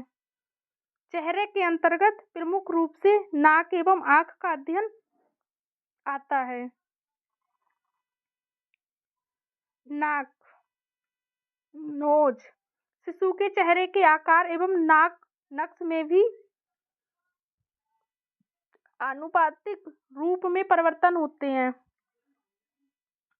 चेहरे पर नाक ही पहला अंग है जो सबसे पहले विकसित होता है। शिशु जन्म से लेकर 4-5 वर्ष की अवस्था तक बालक की नाक बड़ी एवं चेहरे से चिपकी हुई प्रतीत होती है, परंतु जैसे जैसे उम्र बढ़ती जाती है बालक का नाक स्पष्ट एवं सुंदर दिखाई देने लगता है। साथ ही चेहरे का आकार बढ़ने से नाक का अनुपात चेहरे की अपेक्षा कम होते चला जाता है। 5-10 वर्ष की अवस्था तक नाक का विकास तीव्र गति से होता है। नाक में परिपक्वता जल्दी आती है। 14 वर्ष की अवस्था तक नाक पूर्ण रूप से परिपक्व हो जाती है। आँख नवजात शिशु की आंखें आकार में पूर्ण परिपक्व दिखाई देती हैं, मगर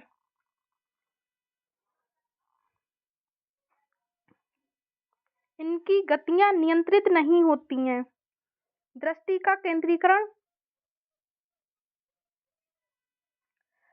जन्म के 6 से 8 सप्ताह बाद होता है। 5 वर्ष की आयु तक नेत्रगोलक आई बॉल पूर्ण रूप से विकसित हो जाता है। The eye ball completes most of its growth during the first 5 years of life.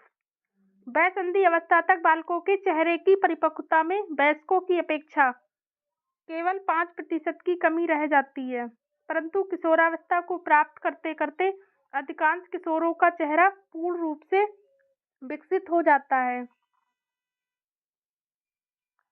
मगर याद रहे, चेहरे की परिपक्वता यौन परिपक्वता पर निर्भर करता है। थर्ड, धड़ का अनुपात।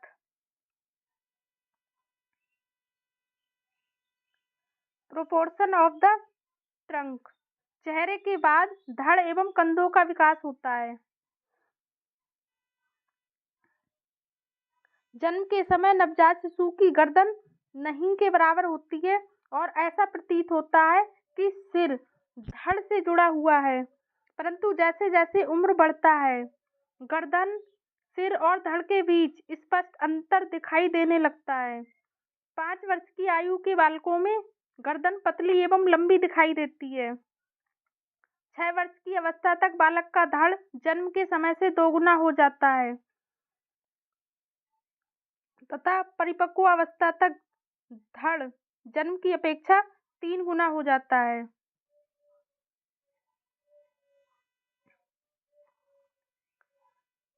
नवजात शिशु की छाती आकार में गोल होती है, परंतु 4-5 वर्ष की अवस्था में पतला एवं चपटा हो जाता है। छाती आगे की ओर थोड़ा उभार लिए होती है। लड़कियों के कूल्हों का विकास भी लड़कों की अपेक्षा तीव्र गति से होता है। अध्ययनों से ये भी स्पष्ट हुआ है कि जिन लड़कों में परिपक्वता जल्दी आती है उनके नितंब एवं कंधे आकार में बड़े होते हैं तथा जिनकी परिपक्वता देर से आती है उनके नितंब एवं कंधे छोटे रह जाते हैं। लड़कियों में स्थिति ठीक इसके विपरीत है। जिन लड़कियों में परिपक्वता जल्दी आती है उनके कंधे एवं नितंब छोटे रह जाते हैं, जबकि जिनकी देर से आती है उनके नितंब भारी एवं बड़े होते हैं।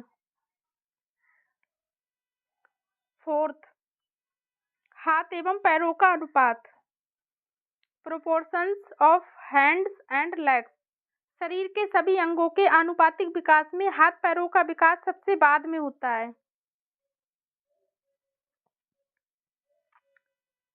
जन्म के समय नवजात शिशु के हाथ पैर बहुत ही छोटे छोटे होते हैं, परंतु जैसे जैसे आयु बढ़ती जाती है हाथ पैरों की लंबाई बढ़ती है और वे सीधे हो जाते हैं। 2 वर्ष की अवस्था तक हाथों की लंबाई में तेजी से वृद्धि होती है और ये जन्म के समय की लंबाई से 60 से 70% तक अधिक लंबा हो जाता है। बाल्यावस्था में हाथ पतले रहते हैं। 8 वर्ष की अवस्था तक हाथों की लंबाई बढ़कर जन्म की लंबाई का 1.5 गुना हो जाता है। उसके पश्चात हाथों का विकास मंद गति से होता है। किशोरावस्था तक हाथों की वृद्धि पूर्ण हो जाती है और अब इसमें परिपक्वता आ जाती है।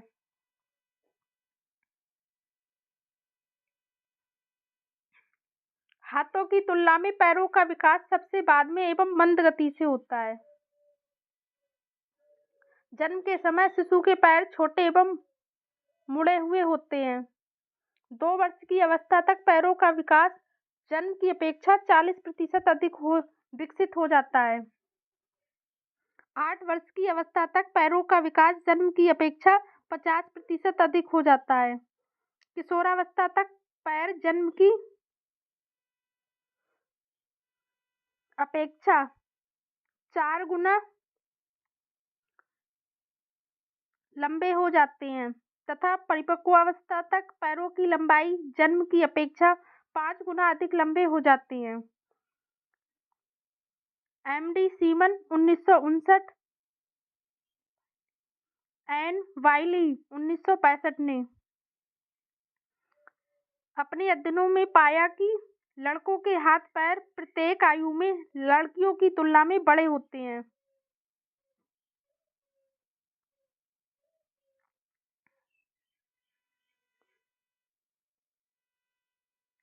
तथा बालकों के शरीर की लंबाई एवं उनके पैरों की लंबाई में धनात्मक सहसंबंध पाया जाता है।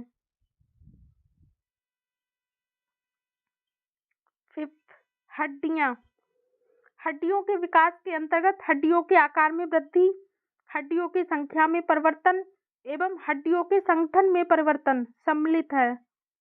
सामान्यतः हड्डियों के विकास में बड़ी प्रवृत्ति लागू होती है जो बालकों की लंबाई एवं आकार में लागू होती है। अतः शिशु जन्म के पहले वर्ष में हड्डियों का विकास अत्यंत तीव्र गति से होता है। फिर दूसरे वर्ष से इसकी गति मंद हो जाती है जो वयसंधि तक चलती है। वयसंधि में पुनः एक बार फिर हड्डियों का विकास अत्यंत ही तेजी से होता है। हड्डियों में कठोरता ऑसिफिकेशन ऑफ बोन्स। हड्डियों में कठोरता मुख्यतः कैल्शियम, फास्फोरस एवं खनिज लवणों की उपस्थिति के कारण होती है। ऑसिफिकेशन के कारण ही हड्डियां कठोर एवं मजबूत बनती हैं। क्वेश्चन पूछा गया है, हड्डियां कठोर एवं मजबूत बनती हैं ऑसिफिकेशन के कारण। जन्म के समय नवजात शिशु की हड्डियां अत्यंत ही कोमल, मुलायम, स्पंजी एवं लचीली होती हैं। ये उपास्थि कार्टिलेज की बनी होती हैं। इन्हीं कारणों से शिशु जन्म के 6 माह बाद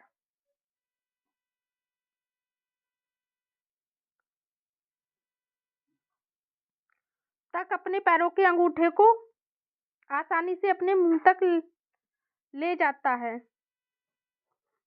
और उसे चूसने लगता है। नवजात शिशु के शरीर में वयस्कों की अपेक्षा हड्डियों की संख्या अधिक होती है। परंतु जैसे जैसे उम्र बढ़ती जाती है ऑसिफिकेशन होता जाता है और परिपक्वावस्था तक सभी हड्डियां एक विशिष्ट आकार ग्रहण कर लेती हैं।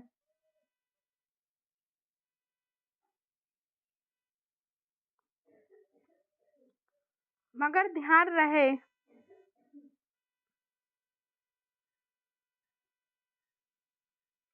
शरीर के विभिन्न अंगों में हड्डियों के कड़े होने की प्रक्रिया एक ही साथ एक ही समय पर संपन्न नहीं होती, बल्कि ये भिन्न भिन्न गति से भिन्न भिन्न समय पर कठोरता ऑसिफिकेशन को प्राप्त करती है और शरीर को सुंदर संरचना प्रदान करती है। उदाहरणार्थ शिशु के खोपड़ी की हड्डियां अत्यंत ही कोमल एवं मुलायम होती हैं, जो एक गड्ढे की तरह होता है और ये गड्ढा स्पष्ट दिखाई देता है, परंतु 18 माह की उम्र तक ये गड्ढा 50% तक भर जाता है तथा 2 वर्ष की अवस्था तक ये गड्ढा पूरी तरह से भर जाता है। मगर पैरों की लंबी अस्थियों में ऑसिफिकेशन वयस्संधि अवस्था तक भी पूर्ण नहीं हो पाती है।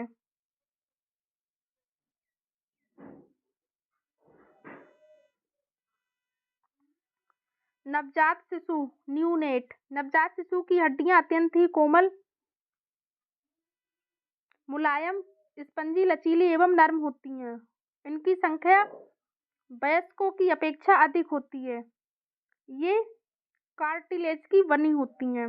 नवजात शिशु में वयस्कों की अपेक्षा हड्डियों की संख्या अधिक होती है। बाल्यावस्था चाइल्डहुड बाल्यावस्था में हड्डियों का विकास धीरे धीरे होता है। ऑसिफिकेशन की प्रक्रिया के कारण अस्थियां कठोर हो जाती हैं। इस अवस्था में प्रत्येक आयु स्तर पर लड़कियों की हड्डियां लड़कों की अपेक्षा जल्दी ही कठोरता प्राप्त कर लेती हैं। किशोरावस्था एडोलसेंट किशोरावस्था में यौन हार्मोन के स्राव के कारण हड्डियों में कठोरता आती है। किशोरावस्था के अंत तक शरीर के सभी हड्डियों का विकास लगभग पूर्ण हो जाता है। शरीर की अनेक हड्डियां परस्पर संयुक्त हो जाती हैं। वयस्कावस्था तक हड्डियों की संख्या 206 हो जाती है। अस्थियों में कठोरता मुख्यतः थायराइड ग्रंथि से स्रावित हार्मोन पर निर्भर करती है। यदि थायरॉक्सिन हार्मोन का स्राव कम होता है तो अस्थियों का विकास ठीक प्रकार से नहीं हो पाता है। साथ ही पोषण भी इसके लिए उतना ही जिम्मेदार है। यदि बालक को कैल्शियम एवं फास्फोरस युक्त आहार नहीं दिया जाता है तो ऑसिफिकेशन की प्रक्रिया पूर्ण नहीं हो पाती है। फलतः खोपड़ी की अस्थियों की संरचना में गड़बड़ी उत्पन्न हो सकती है। बालक का पैर पीछे की ओर मुड़ा हुआ बो शेप्ड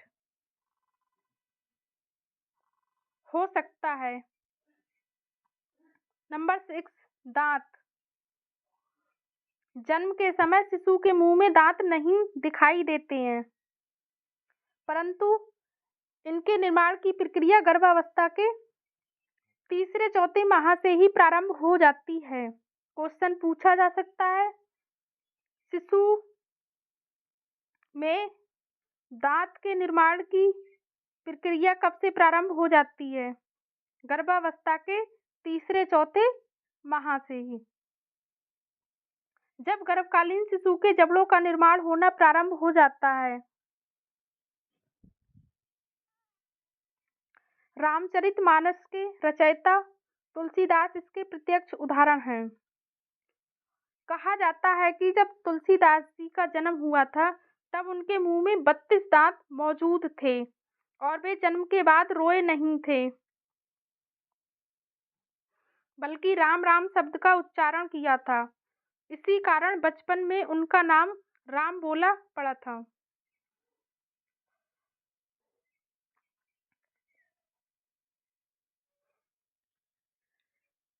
दांतों के निर्माण व विकास की प्रक्रिया 21 से 25 वर्ष की अवस्था तक चलती रहती है, जब कि अक्ल या बुद्धि के दांत विस्डम टीथ न आ जाएं।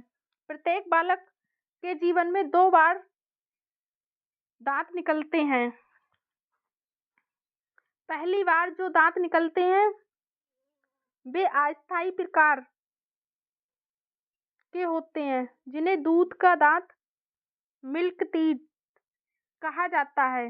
दूध के दांत टूटने के उपरांत जो दांत निकलते हैं वे स्थायी दांत परमानेंट टीथ कहलाते हैं।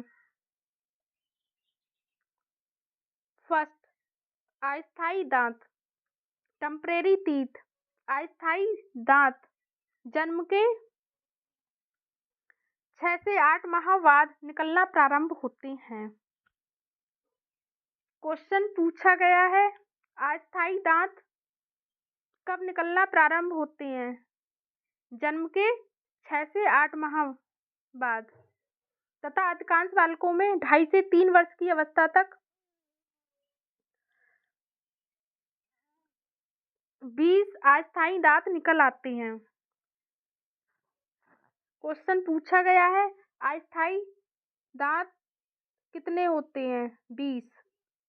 ये आकार में छोटे एवं कम मजबूत होते हैं, परंतु दांतों का निकलना बालकों के स्वास्थ्य, पोषण, वंशानुक्रम, लिंग, प्रजाति आदि अन्य कारकों पर निर्भर करता है। कुछ बालकों में दांत जन्म के बाद 5वें माह से ही निकलना प्रारंभ हो जाते हैं, जबकि कुछ बालकों में 10 से 11वें महीने में निकलते हैं। उतनी देर से दांतों के निकलने का मुख्य कारण बालकों के शरीर में कैल्शियम एवं फास्फोरस की कमी होना है। कमजोर बालकों में दांत देर से निकलते हैं। अस्थायी दांत निकलते समय बालकों को अत्यधिक कष्ट एवं पीड़ा होती है। कुछ बालकों को दस्त होने लगता है, तो कुछ बच्चे बुखार से पीड़ित हो जाते हैं। कुछ बच्चों को कानों में दर्द की शिकायत रहती है, फलतः बच्चा बीमार हो जाता है। अस्वस्थता के कारण बालकों में रोने, चिल्लाने, घबराने,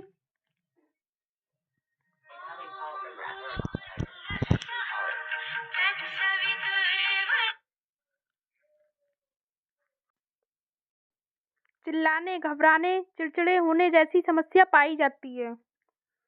जिस स्थान से दांत निकलते हैं वहां के मसूड़े फूल जाते हैं। दांतों के निकलने का क्रम, सीक्वेंस ऑफ इरोप्शन ऑफ टीथ। बचपनावस्था में केवल अस्थायी दांत ही निकलते हैं।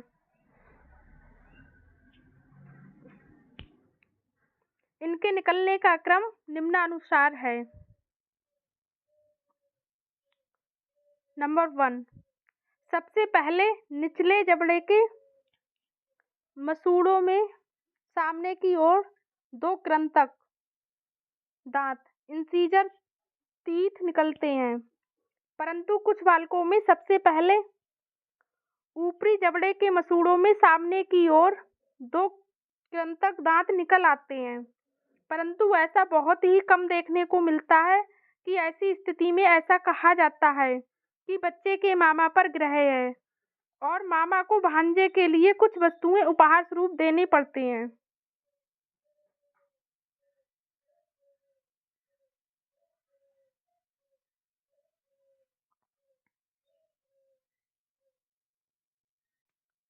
नंबर 2, 8 से 9 माह की उम्र के बालकों में ऊपरी जबड़े के मसूड़ों में सामने के 2 कृंतक दांत निकल आते हैं। नंबर 3, फिर निचले के जबड़ों में 2 दांत निकलते हैं और तब ऊपरी जबड़े में दांत निकलते हैं। इसी प्रकार इसी क्रम में बालकों में दांत निकलते जाते हैं।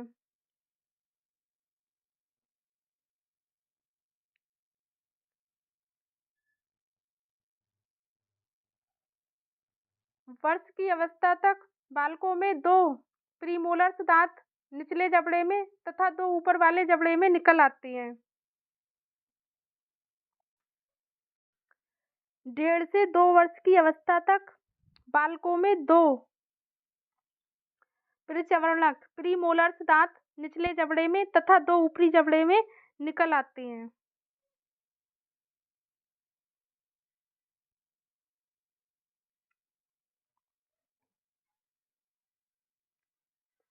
नंबर 4, कई बालकों में दूसरे वर्ष के अंत तक सभी 20 दांत निकल आते हैं,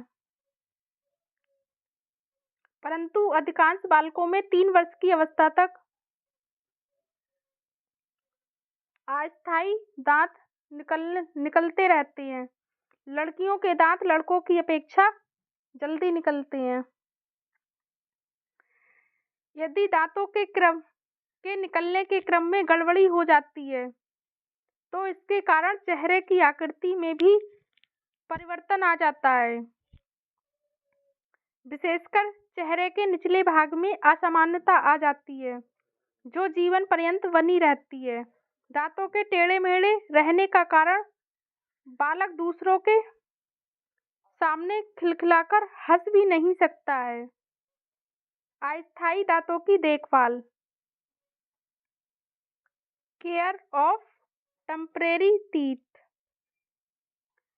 teeth is the first gateway of personality न केवल कहावत है बल्कि 100% सत्य है। बालकों के प्रभावपूर्ण व्यक्तित्व विकास में मुखड़े को सुंदर दिखने में, शारीरिक सौष्ठव को प्रतिभाशाली दिखने में दांतों का महत्वपूर्ण योगदान है। इतना ही नहीं, दांत स्वास्थ्य एवं शारीरिक रचना को भी प्रभावित करते हैं। यदि चेहरे के सभी सुंदर अंग हैं जैसे नाक, कान, ओठ, गाल, ललाट, आंखें आदि, मगर दांत अत्यधिक बड़े बाहर की ओर निकले हुए तथा टेढ़े मेढ़े बेढंगे हैं तो चेहरा आकर्षक नहीं दिखेगा। अतः माता पिता को चाहिए कि बालकों के अस्थायी दांतों के स्वास्थ्य एवं सुरक्षा पर पूरा ध्यान दें। वे ये सोचकर अनदेखा नहीं करें कि अस्थायी दांत तो टूटेंगे ही और जब इसके बाद स्थायी दांत निकलेंगे तब ध्यान दिया जाएगा, मगर उनका ऐसा सोचना बेहद मूर्खतापूर्ण एवं बेवकूफ़ी भरा कार्य है, क्योंकि अस्थायी दांतों की उचित देखभाल ही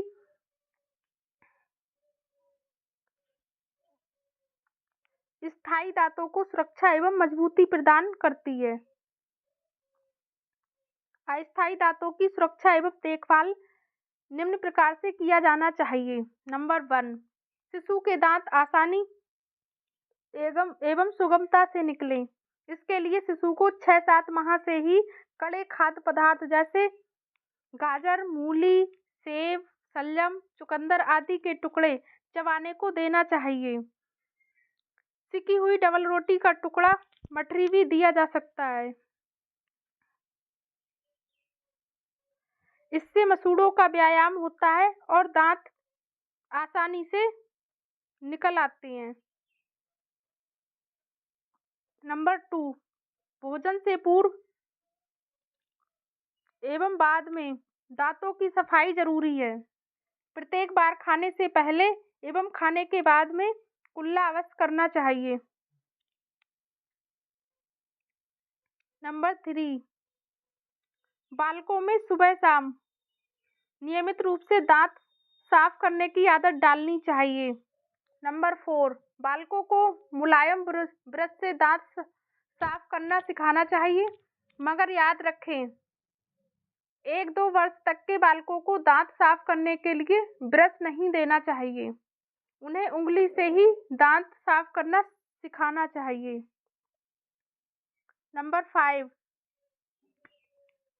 बालकों के आहार में कैल्शियम, फास्फोरस तथा विटामिन सी एवं डी की पर्याप्त मात्रा खाने को देनी चाहिए। इससे दांत मजबूत बनते हैं। नंबर 6, यदि बालकों को माता अपना दूध नहीं पिला रही है तो उसका पोषण कृत्रिम दूध पर किया जा रहा है, तो उसे कॉड लिवर ऑयल जरूर देना चाहिए। नंबर 7, बच्चों को प्रारंभ से ही दांतों की सफाई एवं उनकी देखभाल करना सिखाना चाहिए। नंबर 8, बालकों को चॉकलेट, टॉफी, मिठाई, खट्टी वस्तुएं, विशेषकर कच्चा आम, इमली आदि कम खाने को देना चाहिए, क्योंकि इसके अत्यधिक प्रयोग से दांतों के इनामल को नुकसान पहुंचता है। नंबर 9, समय समय पर दंत चिकित्सक, डेंटिस्ट से दांतों का परीक्षण कराते रहना चाहिए। नंबर 2, स्थायी दांत, परमानेंट टीथ। सभी अस्थायी दांतों के निकलने के बाद ही स्थायी दांत निकलते हैं। इनके निकलने का क्रम भी वही रहता है जो अस्थायी दांतों का है। लगभग 6 वर्ष की अवस्था तक बालक के मुंह में 1 या 2 अस्थायी दांत निकल आते हैं, परंतु कई बार अस्थायी दांत नहीं टूटते हैं। उसके पूर्व से ही स्थायी दांत निकलने प्रारंभ हो जाते हैं। लड़कियों में लड़कों की अपेक्षा दांत जल्दी निकलते हैं। 10 वर्ष की अवस्था तक 14 से 16 दांत, 13 वर्ष की अवस्था तक 27 से 28 दांत निकल आते हैं। अंतिम 4 दांत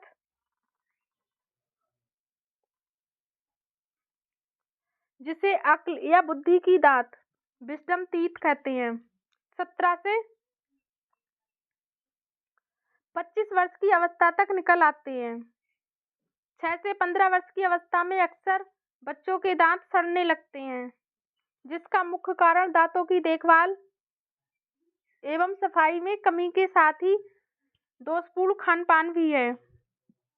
अत्यधिक चीनी, टॉफी, चॉकलेट, मिठाई, इमली आदि खाने से दांत सड़ने लगते हैं।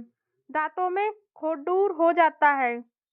आहार में कैल्शियम, फास्फोरस, विटामिन सी एवं डी की कमी से भी दांतों का पूर्ण विकास नहीं हो पाता है।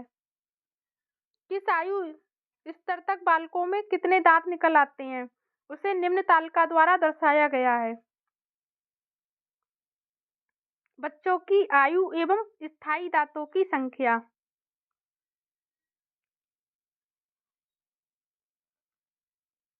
ये तालिका परीक्षा की दृष्टि से महत्वपूर्ण है। बालकों की संख्या, एज ऑफ चिल्ड्रन और स्थायी दांतों की संख्या, नंबर ऑफ परमानेंट टीथ। 6 वर्ष 1 से 2 दांत, 8 वर्ष में 10 से 11, 10 वर्ष में 14 से 16, 12 वर्ष में 24 से 26, 13 वर्ष में 27 से 28, 17 से 25 वर्ष में 32 विजडम टीथ। स्थायी एवं अस्थायी एवं स्थायी दांतों की तुलना। Comparison between temporary and permanent teeth. दांतों से लगभग सभी परीक्षाओं में प्रश्न पूछा जाता है। अस्थायी दांत, टेम्परेरी टीथ। नंबर 1, शिशु जब 6-7 माह का हो जाता है तब से अस्थायी दांत निकलना शुरू होते हैं। परमानेंट टीथ, लगभग 6 वर्ष की अवस्था से स्थायी दांत निकलना प्रारंभ हो जाते हैं। नंबर 2, 2.5 से 3 वर्ष की अवस्था तक लगभग सभी अस्थायी दांत निकल आते हैं। 17 से 25 वर्ष की अवस्था तक स्थायी दांत निकलते रहते हैं एवं परिपक्व होते रहते हैं। सबसे अंत में अक्ल की दांत विजडम टीथ निकलता है। नंबर 3, ये संख्या में 20 होते हैं। ये संख्या में 32 होते हैं। अस्थायी दांत निकलते समय बालकों को बहुत ही कष्ट एवं पीड़ा होती है। उन्हें बुखार, दस्त, डायरिया आदि हो जाता है। अतः बालक क्रोधी एवं चिड़चिड़े स्वभाव के हो जाते हैं। सामान्यतः स्थायी दांत निकलते समय बालकों को कोई दर्द नहीं होता है, मगर हाँ, जब बुद्धि के दांत यानी कि विजडम टीथ निकलते हैं तो उस समय मसूड़े फूल जाते हैं। इस कारण दर्द, पीड़ा एवं असह्य कष्ट होता है। भोजन को चबाने एवं निगलने में परेशानी होती है, अतः अर्ध ठोस भोजन खाना पड़ता है। नंबर 5, ये आकार में छोटे एवं गुण में हीन होते हैं। ये आकार में बड़े एवं गुण में श्रेष्ठ होते हैं। नंबर 6, अस्थायी दांत जब टूटते हैं तो इनके स्थान पर स्थायी दांत निकल आते हैं। अस्थायी दांतों के टूटने के उपरांत उसके स्थान पर स्थायी दांतों के टूटने के उपरांत उसके स्थान पर कोई दूसरा दांत नहीं निकलता है। नंबर 7, अस्थायी दांतों को दूध का दांत मिल्क टीथ भी कहते हैं। इसकी अवधि कम समय की होती है। इसे स्थायी दांत ही कहते हैं। अच्छी देखभाल एवं उत्तम पोषण की स्थिति में ये दीर्घकालीन होते हैं तथा जीवन पर्यंत मोती के समान चमकते रहते हैं। दांतों का मनोवैज्ञानिक महत्व, psychological importance of teeth. Number 1, अस्थायी दांतों के निकलते समय बालकों को अत्यधिक कष्ट एवं पीड़ा होती है। उन्हें बुखार, दस्त, डायरिया, उल्टी आदि भी हो जाता है। अतः बालक को शारीरिक रूप से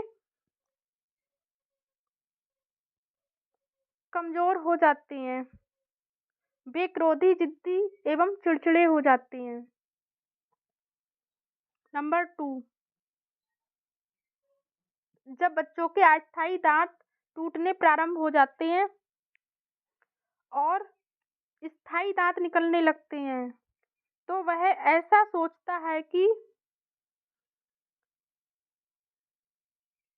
उनका बचपन अब समाप्त होता जा रहा है।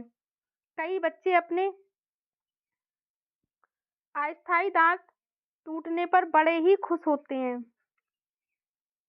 और उन्हें अपने दोस्तों के बीच दिखाकर बहुत खुश होते हैं। वे इसे दांतों की खुली खिड़की, ओपन विंडो की संज्ञा देते हैं। नंबर 3, कई बालक बालिकाओं के जिनके दांत सुंदर क्रमबद्ध रूप से सजे नहीं होते हैं बल्कि टेढ़े मेढ़े, अव्यवस्थित, बड़े एवं आगे की ओर निकले होते हैं, वे दूसरों के सामने खिलखिलाकर हंसने में शर्म का अनुभव करते हैं। इसलिए वे खुलकर नहीं हंसते कि यदि उनका टेढ़ा मेढ़ा दांत दूसरों को न दिख जाए। अतः ऐसे बालकों में कई व्यवहारात्मक एवं व्यक्तित्व संबंधी समस्याएं उत्पन्न हो जाती हैं। फलतः वे दोस्त बनाने में असफल हो जाते हैं। उनका व्यक्तित्व विकास भी ठीक प्रकार से नहीं हो पाता है। इसका कारण उनका अच्छा समाजीकरण नहीं हो पाता है। अगर वीडियो पसंद आई हो तो प्लीज़ वीडियो को लाइक करें, शेयर करें, चैनल को सब्सक्राइब करें और कमेंट करके ज़रूर बताएं कि आपको वीडियो कैसी लगी। मिलते हैं नेक्स्ट सेशन में, तब तक के लिए tata, bye bye. Thank you.